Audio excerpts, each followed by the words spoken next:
स्वागत है आप सभी का इस चैनल की एक और नई वीडियो में। तो अनऑफिशियल बीजेपी प्रवक्ता और कांग्रेस के इमरान प्रतापगढ़ी दोनों की ये जो बहस है ना, ये ज़बरदस्त सोशल मीडिया पर इस वक्त चल रही है।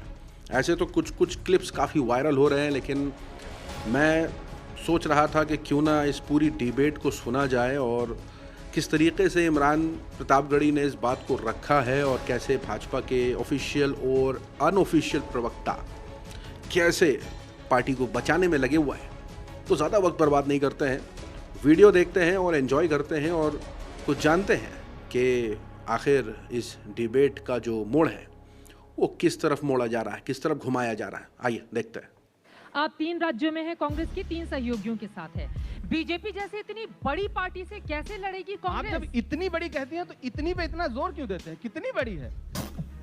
1231 विधायक उनके हैं, 700 कुछ विधायक हमारे हैं, इतनी भी बड़ी नहीं है ना। बात तो सही है।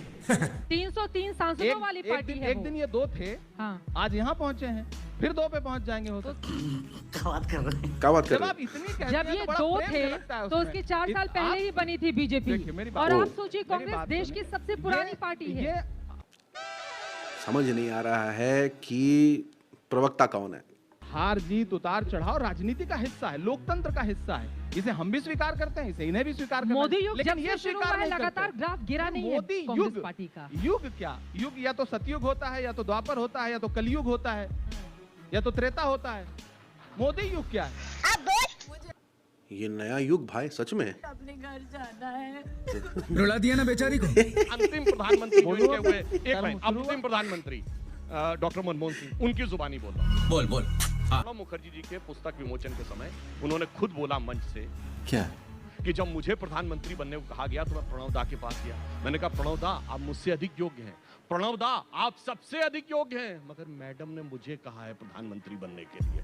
तो आपका लोकतंत्र नेहरू जी से लेके और सरदार मनमोहन सिंह तक सबने देखा। अभी बदत है भाई, अभी बदत है। मनमोहन सिंह जी और प्रणव दा की मैं भी ये मानता हूं कि आप मोदी जी से ज्यादा योग्य, ज्यादा पढ़े लिखे हैं, ज्यादा डिग्रियां हैं आपके पास। जी। आपको प्रधानमंत्री होना चाहिए, इस खुशी में नाचा जाए, नाचे हम। लेकिन आप नहीं है। सबसे ज्यादा डिग्रियां आप किसके नहीं- पास थी? आप नहीं है। मनमोहन आप सिंह नहीं के है। पास थी ना। आप नहीं है, तो क्या बने वो, हुआ? बने ना। क्या हुआ? 10 साल अच्छा बताइए प्रधानमंत्री, फिर। आपके पास भी आप बन जाइए, बात करिए भाजपा वालों से, आपको बना दें। प्रधानमंत्री लगे कि हाँ बनने एक के पढ़ा लिए वो लिखा नहीं होता प्रधानमंत्री है। आया है। अम्मा बहन पे आ जाऊंगा मैं इनकी अम्मा बहन पे आ जाऊंगा मैं। मैं स्वागत करूंगा, मुझे बेहद खुशी होगी सुधांशु चलिए, भाई। मुझे अब मैं लगेगा जवाब कि दे मैंने जिसके साथ बहस की आज वो प्रधानमंत्री है, मुझे अच्छा लगेगा। आज मैं जवाब दे दूं अच्छा हो अगर ऐसा हो जाए। काश आपको जवाब दे मैं दूं? दुआ करूंगा भाई के लिए।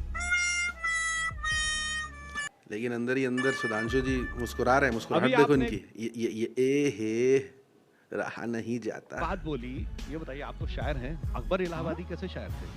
अब ये आपके क्या टेस्ट बड़े पे थे डिपेंड कि करता है छोटे ना। थे? आपके टेस्ट पे नहीं, आप डिपेंड बताइए। करता है ना। नहीं, आपके हिसाब से बड़े शायर थे कि छोटे किसी भी थे? शायर के बारे में हमसे राय लेने से बेहतर नहीं, आपकी नजर में पसंद वो पे बड़े डिपेंड शायर थे करेगा कि ना। नहीं थे? नहीं, बहुत बड़े शायर थे, अच्छे शायर थे, इसमें कोई ठीक। तो राय नहीं। अब ये अकबर इलाहाबादी का शेर है, कौम के गम में खाते हैं डिनर हुक्काम के साथ, रंज लीडर को है बहुत मगर आराम के साथ। किसके लिए है? मोतीलाल नेहरू और जवाहरलाल नेहरू के लिए कि दिन में कांग्रेस के लिए धरना, शाम को अंग्रेज अफसरों के साथ डिनर। हाँ बेटा, लगता है तुम गू खा के ही मानोगे। अब ये कह रहे हैं कि आंतरिक लोकतंत्र नेहरू जी का हवाला देके इतिहास में चले जाएंगे। विचार कहेंगे हम वैचारिक रूप से बड़े सुदृढ़ लोग हैं। जिन्ना के साथ मिलकर के सरकार बनाने वाली विचारधारा आज ये कहेगी नेहरू जी को कोसेगी। नेहरू जी ने इस देश के लिए जो किया है उसको स्वीकार नहीं करेंगे, क्योंकि किसी का बेहतर स्वीकार कर ही नहीं सकते। बस कोसो, उस समय देश की परिस्थितियां कैसी थी उस पर चर्चा नहीं करेंगे। बस नेहरू जी के कद को छोटा करना चाहें, नहीं छोटा होगा। कितना भी प्रयास कर लीजिए सुधांशु जी, नेहरू जी का कद इतना बड़ा है कि आप कोई भी जब उनकी आलोचना करने के लिए उनके साए में खड़ा होगा तो बहुत बौना नजर आएगा। आग लगा दी, आग लगा दी, आग लगा दी। इसी युग में लगातार लोकतांत्रिक मूल्यों के लिए सड़क से संसद तक लड़ रहे हैं, जनता के मुद्दों पर लड़ रहे हैं, महंगाई पर लड़ रहे हैं। हम सवाल कर रहे हैं कि रसोई गैस 400 की जो थी वो 1150 की क्यों हो गई? हम प्रश्न कर रहे हैं, हम इनसे लगातार पूछ रहे हैं। और सुधांशु जी, उस रसोई युग के गैस पे असर तो में नहीं बीजेपी आए। जवाब बिल्कुल, मैं देगी। जवाब देता हूँ। पहली बात, युग कोई भी हो, अगर राहु काल लग जाता है तो फिर सारा युग जो है वो ध्वस्त हो जाता है। अच्छा, अब जो इन्होंने रसोई गैस की बात कही, मैं कहता हूं सब लोग अपने अपने मोबाइल खोलिए और देखिए जनवरी 2014 में एलपीजी गैस का सिलेंडर 1241 रुपए का था। खाओ माँ का समझ, यही बात तो है ना ठीक है कि आप सवाल पूछेंगे यहाँ का तो लेके जाएंगे आपको आंकड़ों की ऐसी बाजीगरी बताएंगे, जनता को तो इतने का था, इतने का मिलता था। मैं आपसे बहुत विनम्रता से एक बात कर रहा हूँ सुधांशु जी, आंकड़ों की बाजीगरी अपनी जगह है। आप बताएंगे कि 9 सिलेंडर देते थे, आज प्रधानमंत्री उज्ज्वला योजना से जो मिलने वाले गैस सिलेंडर है उसको कोई रिफिल करा पा रहा है?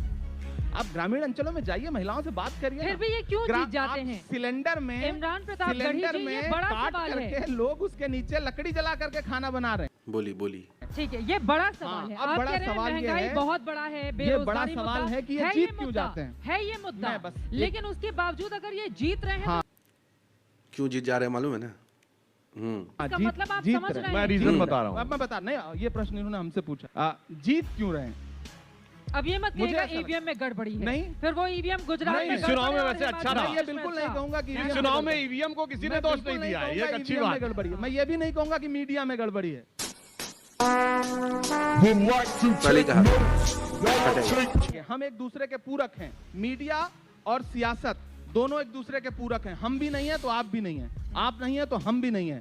हमें आप बुलाते हैं, हमारा स्वागत करते हैं इसलिए क्योंकि हमारी जरूरत है आपको, आपकी जरूरत हमें भी है।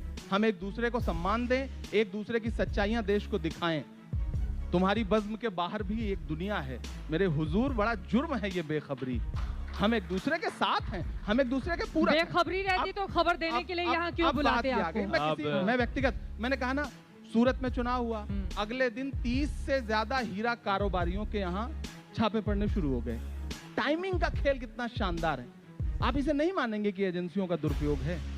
अब सुप्रीम कोर्ट ने तो कहा ही था सीबीआई तोता अब है क्या हाँ। कि आप एजेंसियों आप ही के समय में कहा था ना। एजेंसियों का सदुपयोग कर लीजिए चुनावों के समय पे, और उसके बाद फिर ये कहिए कि ये जीत क्यों जाते हैं। हम भी परेशान हैं, जीत क्यों जाते हैं। मुद्दे पूरे देश में इनके खिलाफ हैं, हम भी परेशान हैं, देख रहे हैं। मैंने कहा ना 100 मैं मोरबी होके आया, 54% मैं से ज्यादा मोरबी- वोट प्रतिशत मैं जवाब दे मोरबी रहे हैं होके आया हूँ। अब मैं मैंने जवाब कहा दे ना दूं। लाशें बिछी थी फिर भी जीत गए। अब तो देश से सवाल पूछना है कि भाई देखिए- और कैसे, तुझको कितनों का लहू चाहिए अर्ज़े वतन, कितनी आहों से कलेजा तेरा ठंडा होगा, तो हमें भी तो पूछना है। सुधांशु जी, देखिए, पहली बात तो मैं, इन्होंने आंकड़े की बात कही। आज के जमाने में सबके हाथ में फोन है, जाके चेक कर लीजिए। हमारे जमाने में कभी भी, सिर्फ 2020 कोविड का दौर छोड़ के, महंगाई की दर कभी डबल डिजिट में नहीं रही है, अटल जी के जमाने से लेकर मोदी जी के जमाने तक। और इनके जमाने में हमें ज्यादातर डबल डिजिट में रही है, 10% से ऊपर रही है। ठीक है, 2010-12 में ये बताइए महंगाई डायन खाए जाते, किसके जमाने में बना था गाना? हमारे जमाने में बना था। ये गाना आप लोगों को याद है? पाउडर वाले दूध की मलाई मार गई, राशन वाली लाइन की लंबाई मार गई, बाकी जो बचा था वो महंगाई मार गई। 26% रेट ऑफ इन्फ्लेशन थी और 2% रेट ऑफ ग्रोथ थी। बना था, हमारे जमाने में बना था, थी तभी तो और बना हमने था। बनने दिया था। महत्वपूर्ण बात यह है कि हमने बनने दिया था, हमने पाबंदी नहीं लगाई थी। ये बड़ी अच्छी बात कही आप। आज तो स्थिति है कि कहा गया है, ये पाबंदी सुना लगा गया रहे है, हैं। कोई न बोले। गाली तो बक रहे हैं बैठ सुनिए के ना, सब लोग। सुनिए ना सुधांशु जी, अब मेरा कुत्ते टर्न है की ना, मौत और मेरा हिटलर टर्न है, की मौत बोल रहे हैं। मेरा टर्न, विक्टिम कार्ड मत खेलिए, बोलने दीजिए। गजब बेइज्जती है। मिर्जापुर का वो पत्रकार याद है जिसने मिड डे मील वाली खबर चलाई थी? कितने दिन जेल में रहा था, पत्रकार था वो। और भी कितने पत्रकारों का उदाहरण दूं? याद है आपको जब हाथरस में रात के 2 बजे आपकी पत्रकार महिला साथी कवर कर रही थी तो पुलिस कैसे बाड़बंदी कर रही थी? ये आज हमको स्वतंत्रता की बात कर रहे हैं। कहा गया है, सुना गया है, कोई न बोले, ज़बां दराजों को मशवरा है, कोई न बोले, अजीब लुकनत पसंद हाकिम से वास्ता है, जो चाहता है, जो सोचता है, कोई न बोले। क्या बात है सर, क्या बात है सर। बोले ना कोई। आज आप गाना लिख दीजिए, महंगाई पे जेल चले जाइएगा। अरे भाई। आप इतना तो लिख- बोल रहे हैं, कह रहे हैं अरे बोलने नहीं दिया जाता कमाल है। हम भाई ये कैसे बीच बीच में बोल दिया ये? बोल रहे हैं कमाल ना, हो गया। हम बोल रहे हैं अरे ना। आप कौन हैं? मैं इसलिए जिंदा हूँ कि मैं बोल रहा हूँ। सब लोग बोल रहा है। दुनिया किसी यहाँ गुंगे पर की बैठा कहानी हुआ नहीं हर लिखती। शख्स बोल रहा है, मेरी बात किसकी सुनिए। जुबान पर ताला कहाँ- लगा हुआ है? कितने पत्रकार जेल गए आपको नहीं पता है? नहीं यहाँ कह- पर नहीं, एक कम से सेकंड कम सर। पत्रकार आपकी साथियों का बात तो सही है। पक्ष देखिए, लीजिए। एक सेकंड, बिल्कुल चित्रा जी, ले रही हूँ कम से पक्ष। कम पत्रकार नहीं, साथियों लेकिन का आप तो मेरी पक्ष बात लीजिए। सुनिए। आपको- आप अगर ये डिबेट हो किसकी रही है भाई? तो खैर इससे ज़्यादा तो मैं सुनूंगा नहीं, लेकिन हाँ इतना ज़रूर है कि आप समझ रहे होंगे कि कौन सबसे ज़्यादा बोलता है डिबेट के अंदर। वैसे तो मैं देखना बंद ही कर चुका हूँ इन लोगों को, क्योंकि इन लोगों की डिबेट से कुछ ख़ास फ़ायदा जनता को शायद ही पहुँचता होगा, ना के बराबर।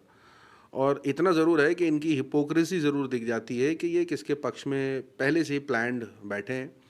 और कैसे ये दो, मतलब आपने कभी भी चित्रा को बीजेपी स्पोक पर्सन से इस तरीके से बात करते हुए नहीं देखा होगा। मतलब वो पहले ही इस एजेंडा के साथ बैठी है कि जैसे ही विपक्ष बैठेगा उसी पर हमला करना है, उसी पर दबाव डाल करके सवालात पूछने हैं। अगर उसने कोई जवाब दिया है तो उसी से काउंटर क्वेश्चन किया जाएगा। आपने सुधांशु त्रिवेदी से इस तरीके से सवाल पूछते हुए चित्रा को नहीं देखा होगा इस पूरी डिबेट में, जितनी भी मैंने देखी है। और इतना तो साफ हो जाता है कि चाहे वो कोई भी मुद्दा हो, ये एकदम डिफेंड करने आ जाते हैं, एकदम हमलावर हैं। और इसी वजह से सवाल पूछा भाई क्यों जीतती है, तो भाई जिस तरीके से ऑपोजिशन को भी दबाया गया है, ऑपोजिशन के बारे में जो भी वो करते हैं उसको कितना ही दिखाया जाता है टेलीविज़न मीडिया पर। तो ये चीज़ ना आपसे छुपी ना हमसे छुपी। और विपक्ष को इल्ज़ाम देना ये एक हद तक सही भी है कि वो इस लेवल पर नहीं जा पाते, मुद्दे सही से नहीं उठा पाते, लेकिन जितने अभी वो कोशिश करते हैं उसको इस तरीके से दिखाया भी नहीं जाता।